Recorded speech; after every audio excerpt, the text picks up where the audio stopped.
I'm starting to feel like this energy coming back up in me. It feels almost like the chasing energy. I thought that I was kind of over this.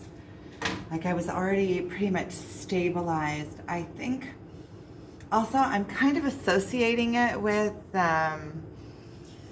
menopause, because I feel like every time that I have one of these, like it almost feels like a panic attack.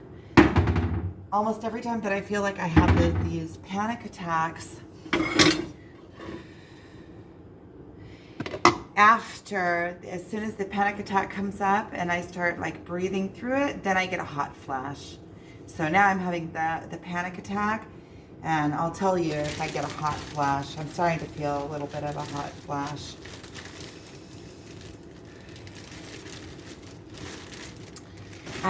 But what comes up, and it's not even associated to anything really. The truth is that whenever I'm just trying to keep busy. I'm trying to keep busy all the time. Not live. Just stay with whatever the task at hand is. And if I don't know what the task at hand is, I can always clean and do laundry and cook food and things like that. It seems like whenever the thought of having to make a living, and I wonder if it's the panic attack brings on the hot flash, or if the hot flash is coming on and it's some kind of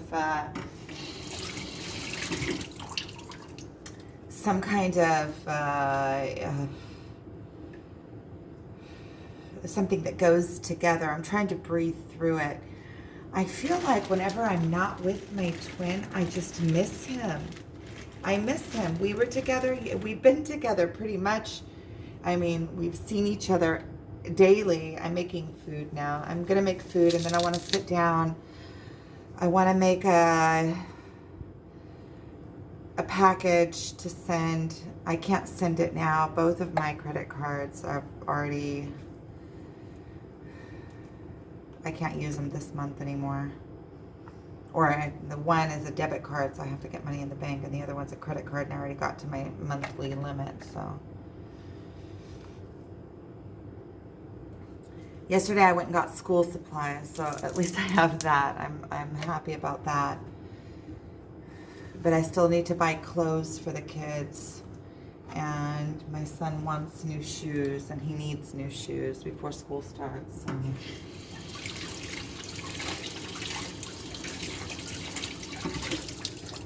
I don't know.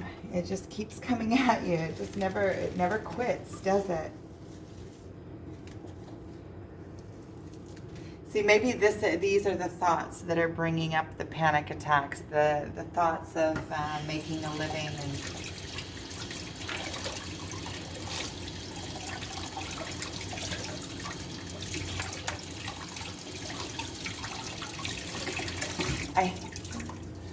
I just feel like I need to talk it through. I don't even know what it is really, but I feel like I need to just talk it through and breathe it through, whatever it is. I don't even know really what's causing the panic attack.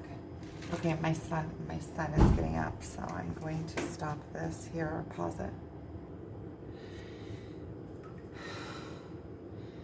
So I'm dissipating this this panic attack / I don't even know what you want to call it, like a chasing energy. I'm just doing what I need to be doing this morning. Now it's probably at around 1:30 in the afternoon, maybe getting close to 2. I went over to my parents and helped paint, which is some kind of income. So I always feel good when I have some kind of income, a daily income under my belt, because there's a certain amount that I have to make in a day.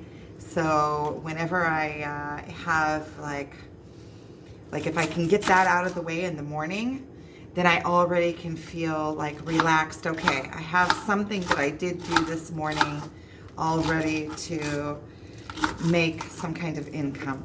But you see that my life is just like, now I'm talking about this. That place of letting go.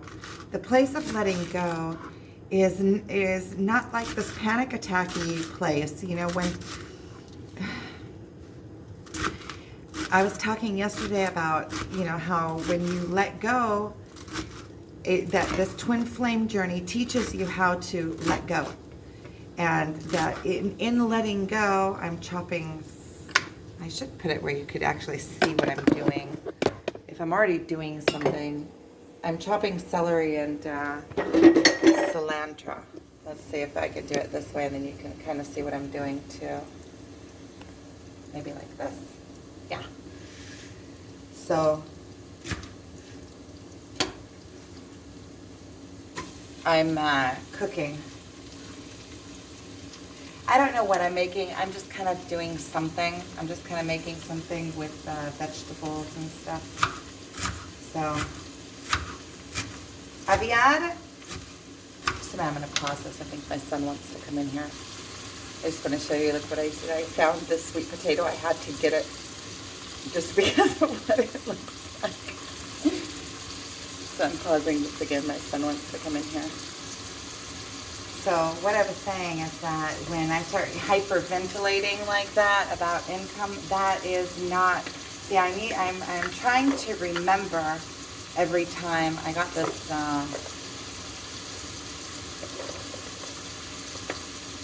it's so much easier than having to peel it.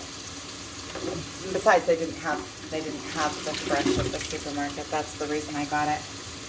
But I'm thinking about this, like, you know, in a way of letting go. When you let go, you don't worry about it, and you don't go into panic attacks about it. So, and obviously, maybe that's why I'm connecting the panic attack and missing my twin at the same time, because it's the same energy. It's the energy of not being let go, of not being in the flow.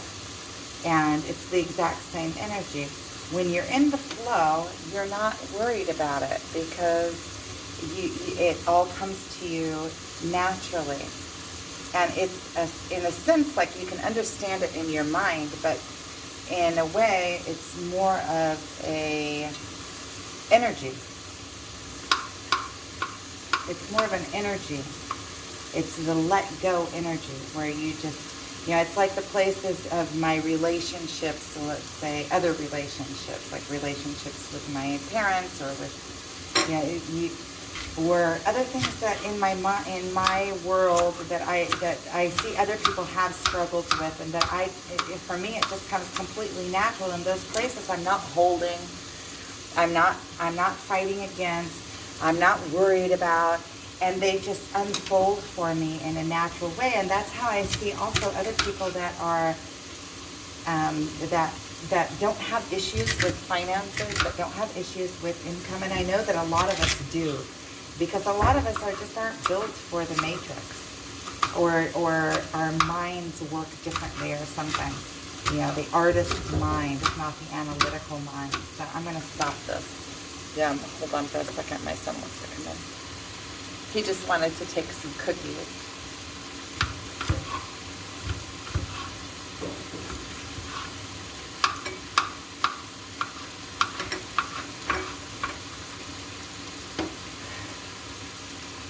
So I'm still rising in this. I'm still rising. You know, sometimes in the beginning, I was mostly in the chasing, kind of panic attacky mode. Anymore, I feel like, this is the chicken food. See, I keep all of the scraps, and I feed them to, my parents have a whole bunch of chickens in their yard. So I feed them to the chickens whenever I have scraps. So,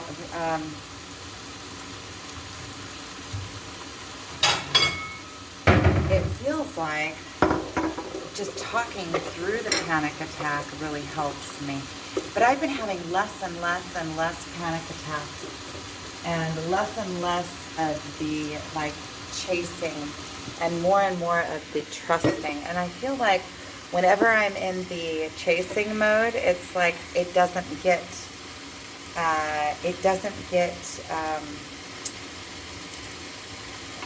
what's the word? Like, rewarded.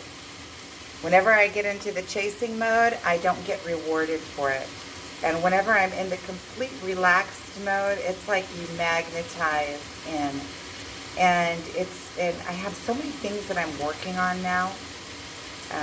And it seems like when I get to a place like now, I have the time to sit down and work on projects that I actually want to work on, like my book. I get to sit down and work on my book. And for some reason, whenever I have the time, whenever I'm doing something and I don't have the time to do it, I'm always like, oh, if I was home now, I would be doing this or that. I would be working on my book. I could work on it now. But then when I do have the extra time to do it, for some reason, it feels like I go into like these modes where I can't do it. I wonder what that is. I wonder why that is. Like, I guess what I'm going to do is I'm going to finish this. I'm going to quit talking about it. That's something that also my twin told me outright. He said, quit talking about it and just do it. And I can understand that from one side and one point of view, talking about it makes it real and helps me bring it into like into planning mode. But on the other hand, talking about it in your mind, it's like you've already done it. So it's like from one point of view, it's like you're creating it and making it happen. But from the other point of view, if your mind already thinks that it's done, then you don't really do it. It's like you expend, maybe that's a word. I don't know. Sometimes I get words, I don't even know where they come from. It's like you already spent the energy. And so in your mind, it's already done, but it's really not done. So what I think I'm going to do, and I have this other project that I'm working on with my girlfriend that is an immediate project and could bring in immediate income. But what I'm thinking, the reason I'm not doing it is because I can't see the final outcome in my mind yet. But I understand how things are working, that sometimes you just have to sit down in front of the computer and start doing something, and something will come to be. You don't always have to know exactly what it's going to be before you sit down. Sometimes you just have to start some movement. So what I think I'm going to do, look at the salt I got yesterday. It's black Himalaya salt, and it tastes like boiled eggs. I got it, also my friend told me. It tastes like sulfur. It tastes like boiled eggs. It's really good. Okay, so as you notice, these videos are also for you, but they are a lot also for me to be able to talk through whatever it is that I'm going through and to be able to work it out. So I'm going to go ahead and stop this here and finish cooking. And then I'm going to sit down and start working on one of those projects that I have going. Either my book or the project that I have with my girlfriend that she is an artist. She's a wonderful artist. Unbelievable artist. And she scanned a whole bunch of her artwork and sent it to me. And we're going to make mugs that you can order in Etsy and print on demand. So I'm excited about that project. I'm excited about it. I need to just sit down and do it while I'm in the doing mode and while I have the doing time to do it. I need to just sit down and do it. Just sit down and do it. That, you know, a lot of times I feel like I'm so overwhelmed about money that I can't do anything. But if I wasn't so overwhelmed about money, then I would just be moving things along. I know how to do stuff. I know how to, you know, I built a few companies in my life. Quite a few companies in my life. Okay, let's start. Okay, the first thing that I ever did, I was 14. And me and my girlfriend, the one that I went to Jerusalem the other week, we went and opened up a small behind the scenes at the Philharmonic, I don't remember, in Jerusalem, orchestra behind the scenes, a little kiosk where when the people the orchestra had time in between. They had like a break, and we made sandwiches and fruit salad and all sorts of things that they could buy. And so that was our first business that we opened together. And then I did all sorts of little peony things like that in my life. And then when I first got married, I did painting. I did drawings, murals, and I painted for this one company that built furniture. And so I painted their furniture. So, and then I opened up, I made these sculptures of keychains, and I sold them at the tourist shops. And that was in my early 20s. And then I went and learned graphic design and how to build websites. And then I opened with another girlfriend a web design company.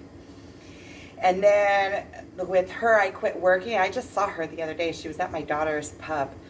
And so then we quit working together, and I went and opened with another girlfriend. Both of those companies are still going with those two girlfriends. The one and they're both, one of them is kind of like a boutique design. That's a Webtipus, it's called. And the other one is called Studio Bahir. And she's like, she got big.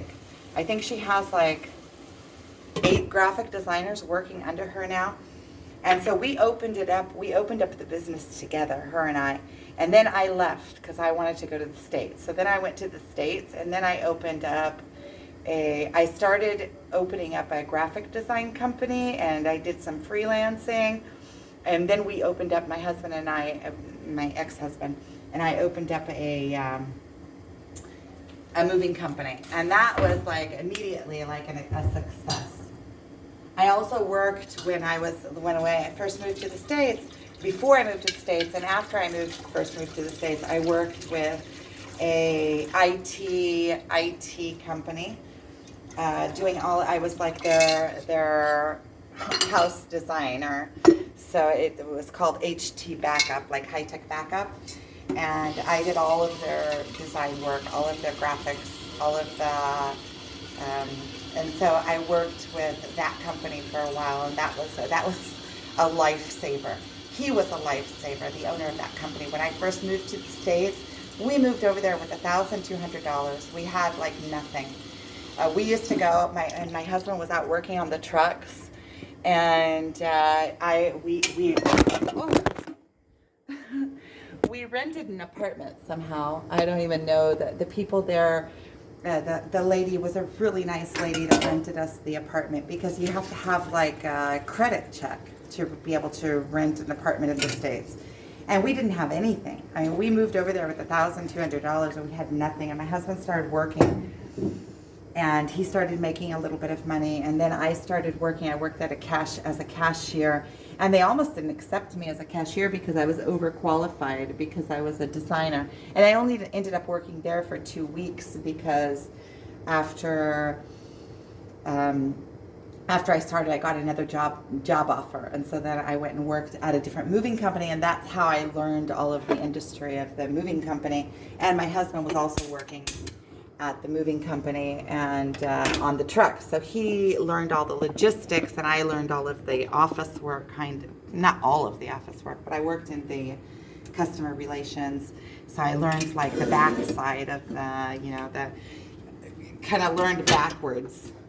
I need to set this up different. And so then we opened up our own moving company. And straight away, because I had all the already experience with online, and I was a web designer, so we had an edge. And I straight away went into Google Ads, where back in those times, it was in 2000, what was it?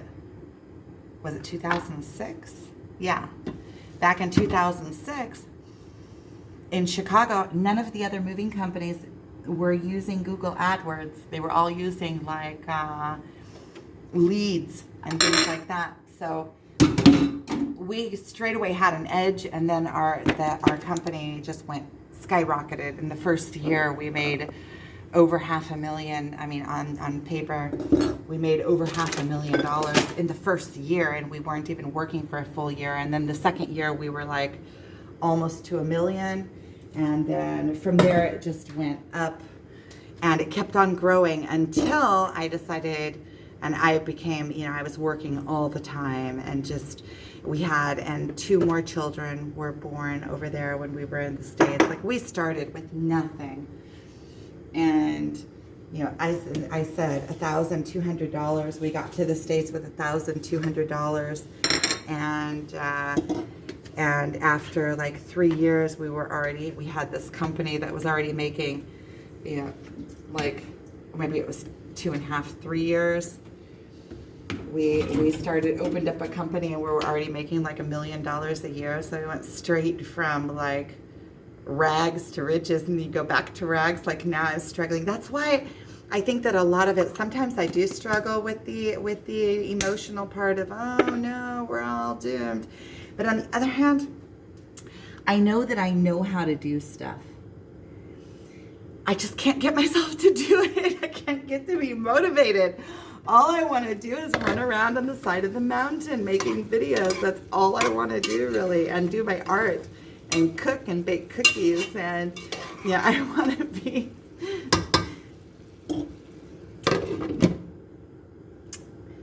It's like, I've done all that. I don't want to get back into racing around behind money. It just doesn't have meaning.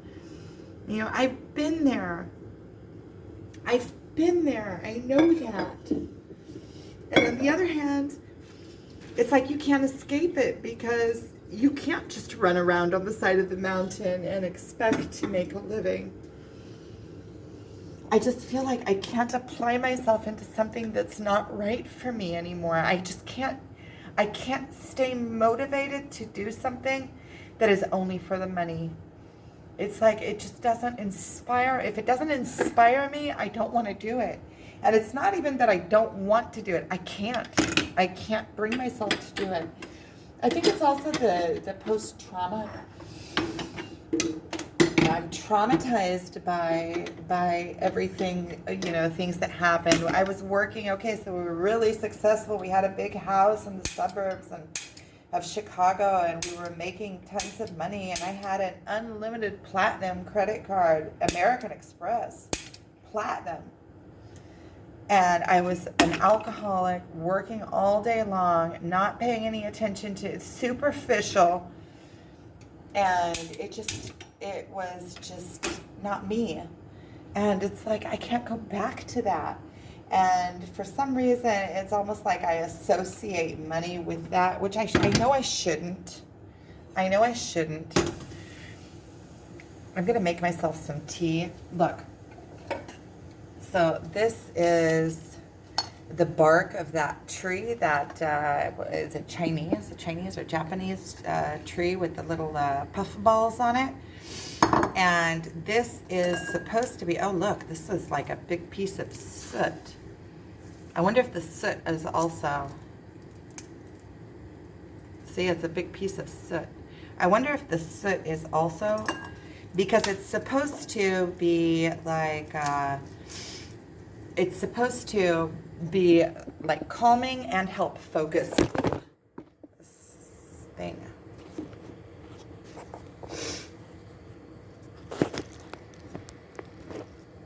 Ugh.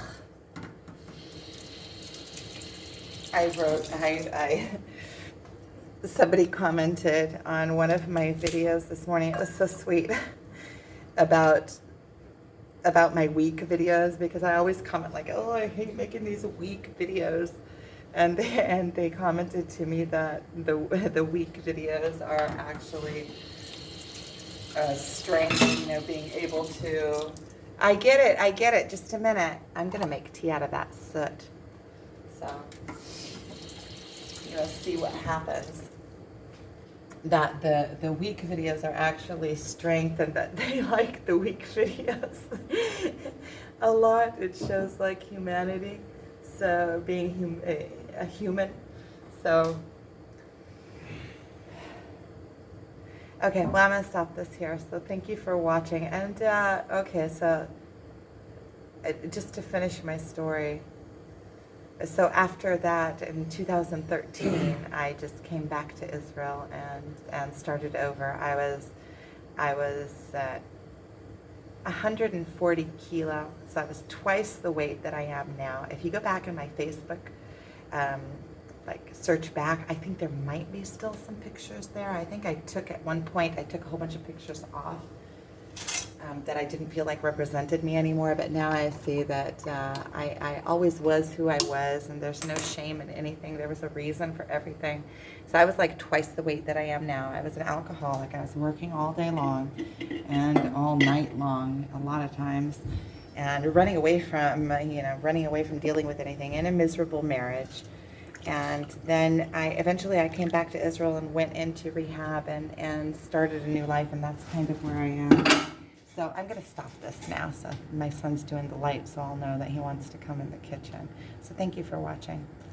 So I want to continue that story because I realized that I didn't finish it. So what I was saying about when we went to the States and I'm doing my sage. When we went to the States, and my husband was out when we first got there, we got this apartment, right?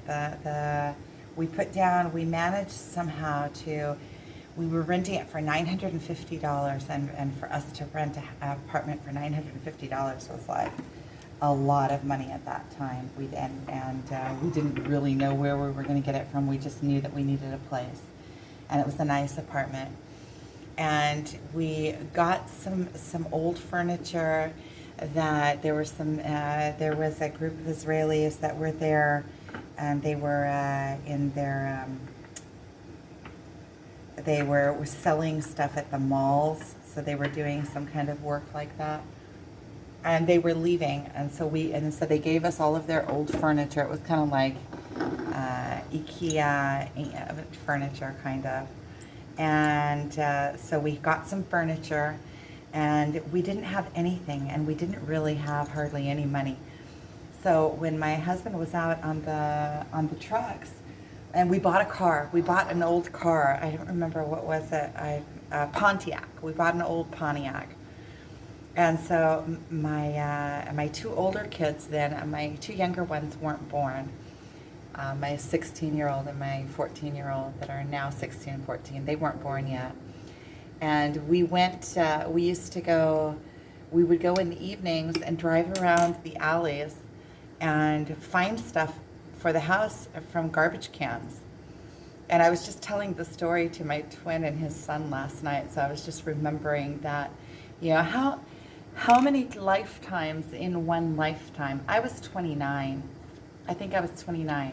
And my kids were like 8 and 9, or 7 and 8. I don't remember. I was 29. Probably 7 and 8. And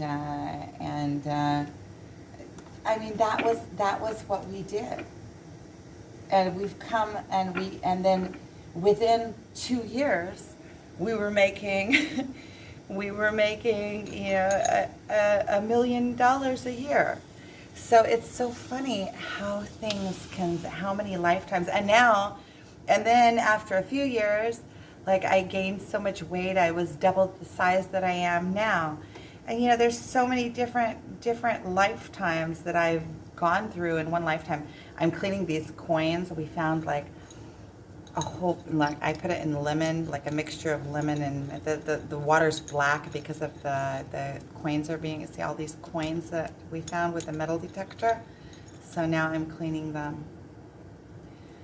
And it's so strange, it's so funny how in life, in one lifetime, it's almost like when you go out there and you start making movement and you start doing things, it's all it is an experience. I mean, none of that life remains, really. We're the same people and the kids and all, but that life doesn't remain anymore. It was like,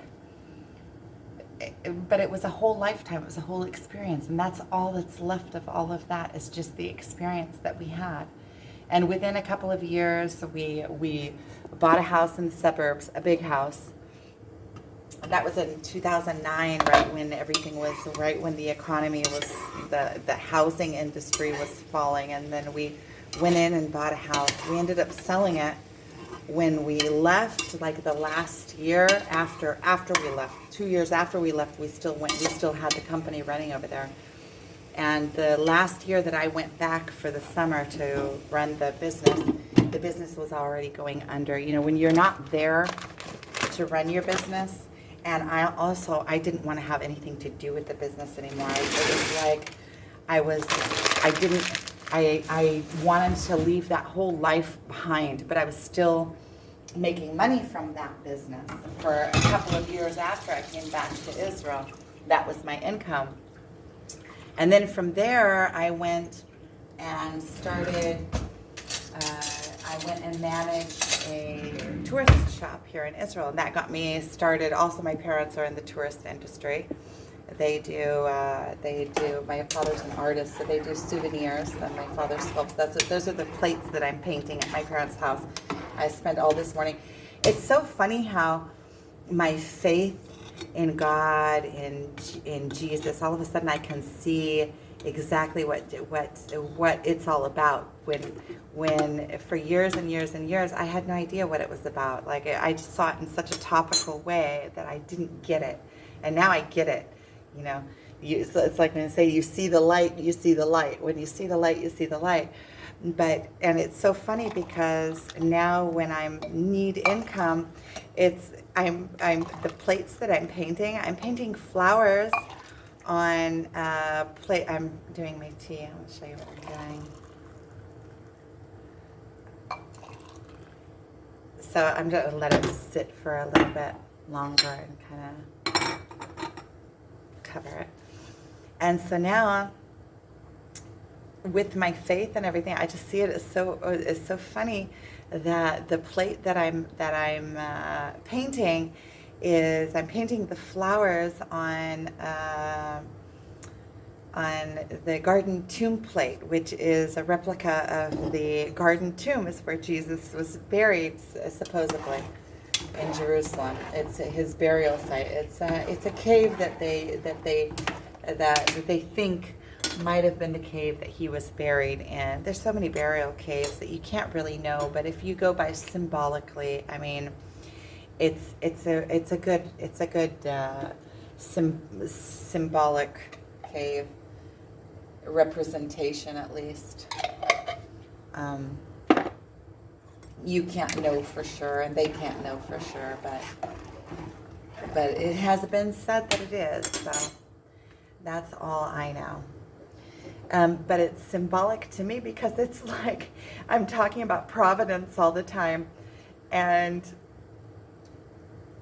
I'm making a living. Like part of my income is coming from painting plates. It's like Jesus is bringing me my income almost directly, because I'm painting plates that are a replica of his burial site, and if he hadn't existed, this wouldn't be a means of income. And so I kind of see it as like, I just see it as really ironic and funny, and just like, if you need a sign that Jesus is of providence right when your faith is being tested, then you need extra income? Here, come and paint my plates. It's so funny. It really is funny. This world is so hilarious. It's like the universe has this grand sense of humor. Undeniable. Like, what are the chances? It's so funny. What are the chances of that? You know, that like right when I'm going through all of this awakening and everything, and if you look at like how things worked out, you say, okay, well, that's her parents, and they made this and that, and everything's connected and whatever. But for me, it's just funny. It's like ironic. It's like, It's like proof. It doesn't matter how it all came to be. It all came to be. So I think I'm going to go ahead and end this here. I think I'm going to add this video onto the last video that I did, because it's all pretty much the same subject and all pretty much the same cooking spree I'm making. I'll show you. So these are the vegetable, I don't know if you can see it, yeah, vegetables that I'm making, that I made. I'm going to turn it off because it sounds like it's done. And I'm making like a pasta. It's going to be I'm going to put a tomato, basilicum, basil. And so now I'm just going to let the noodles cook. Okay, so thank you for watching.